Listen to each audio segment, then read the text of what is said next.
Hello everybody, so today I have a mini cases video for you, and this one is going to be slightly different because I have far more people to talk about this time around than I normally do, and that's because when I got to the last person on my list, they have quite a few people associated with him and his own case that it didn't feel right to only speak about him, so we have a lot of people this time around.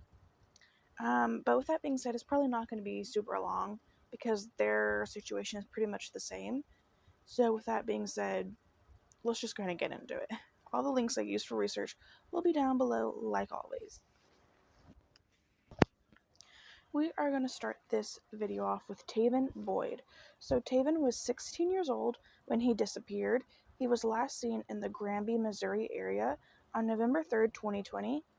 He packed his clothes and his personal belongings when he left his residence, and he usually wears a backpack. So he stands at about 5'10", 145 pounds, with black hair, brown eyes, and his mom, Christina, says he's run away before and he got sent off to a center to get some help, but then he got COVID and they ended up sending him back.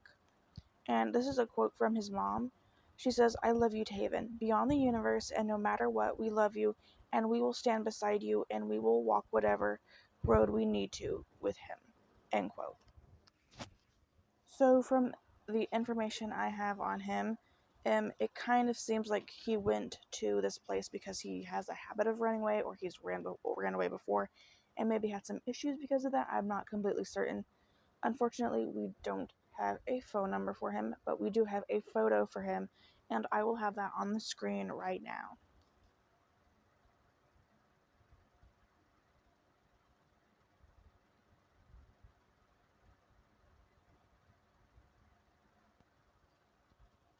Moving on to Marcus. So, Marcus Chavez, and I couldn't find much on him. Not if he had been reported missing beforehand. Not even much about the incident itself. So Marcus was 20 years old at the time, and he was shot, and his body was found by a solid waste worker at Mesa Verde Park in Albuquerque, New Mexico in 2017. And that is all we have. That's all we know about this case. I could not find anything about him at all. I found one article about this, which is where I got this information. Anyone with information is urged to call Crime Stoppers. I couldn't even find like a dedicated phone number. But we do have a photo. It's not the best, but I will have it on the screen right now.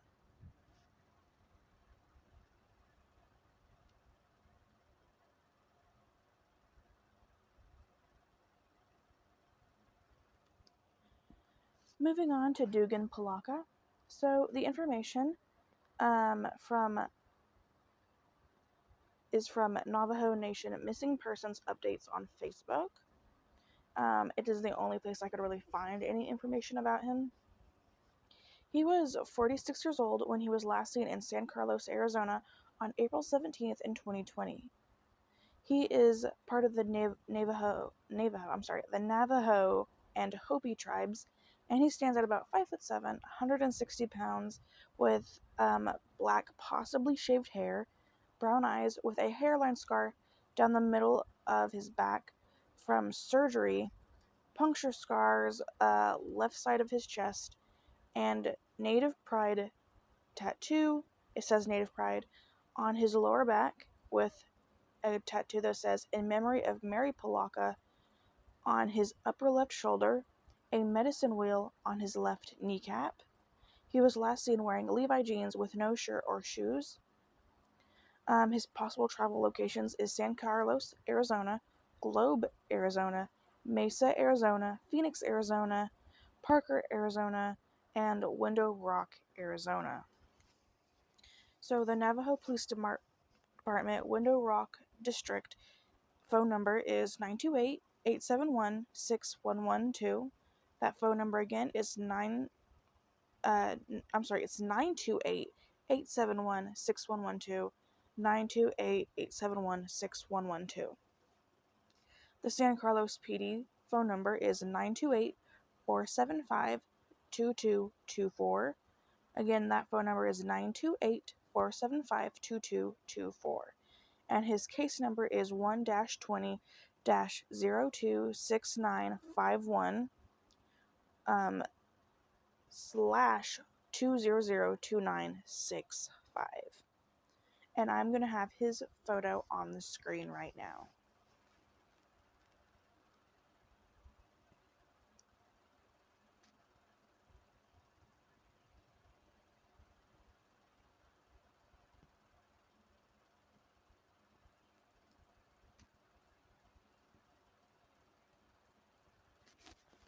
Moving on to Gregory Yamada.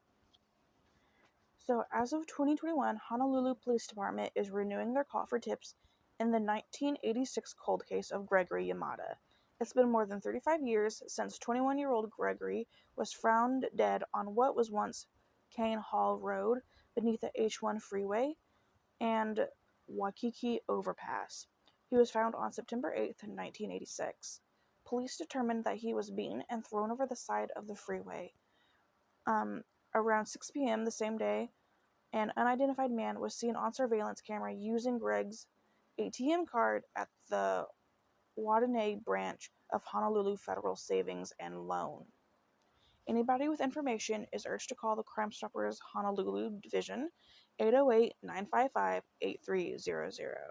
Again, that phone number is 808-955-8300. And I will have a photo of Gregory on the screen right now.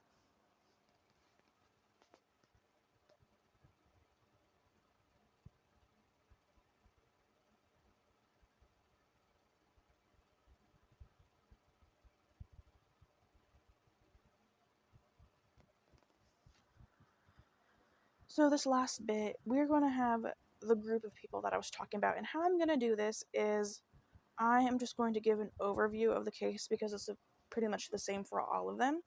And while I'm talking about it, I'm just going to be going through their photos, and their names will actually be on their photos, so you know who is who. So, they were last seen on October 20th, 2020. 3 people left Quinhagit, Alaska, in a 20-foot open-hulled aluminum skiff with a 60 horsepower Yamaha outboard motor and tiller steering. I think I also have a photo of the boat. I'm not quite sure. They picked up 4 more people in Bethel, Alaska, and they planned to go seal hunting. And the boat was last seen near the mouth of Eek River on Eek Island. And the group consisted of Neil Gutlinbin, Chad Chadwick, Alexi Nose, Michael Sharp, Bernice Waska, Elizabeth Wasili, and Wilson Wasili. They never returned from the hunting trip, and they were never heard from again. A 4-day search turned up no sign of them. They are presumed to have been met with an accident and possibly drowned. So I do have a description of each person. For Neil, he is 45 years old, 5'10", 220 pounds, with brown hair and eyes, a large scar on his left forearm, and a tattoo of Mickey Mouse's head on his right ankle.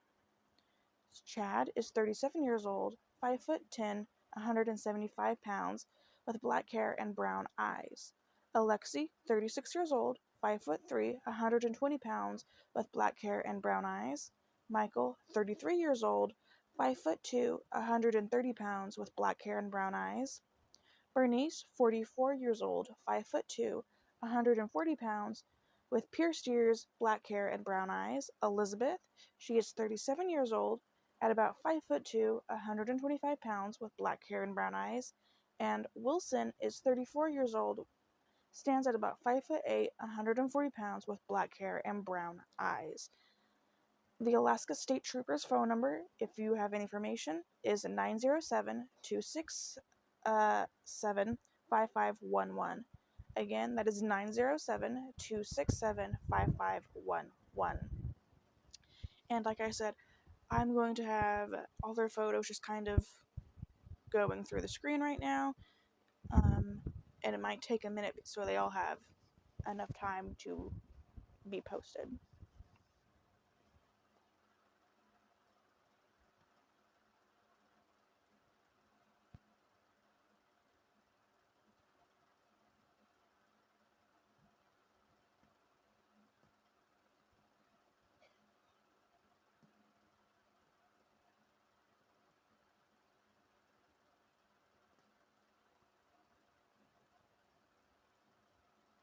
Alright, guys, well, that is everybody that I have lined up to talk to you about today. With that being said, if you have any information, you are urged to call the phone numbers I have provided. And I will see you guys in the next video. Thank you so much for listening to all of their stories. And I will see you guys tomorrow. Bye, guys.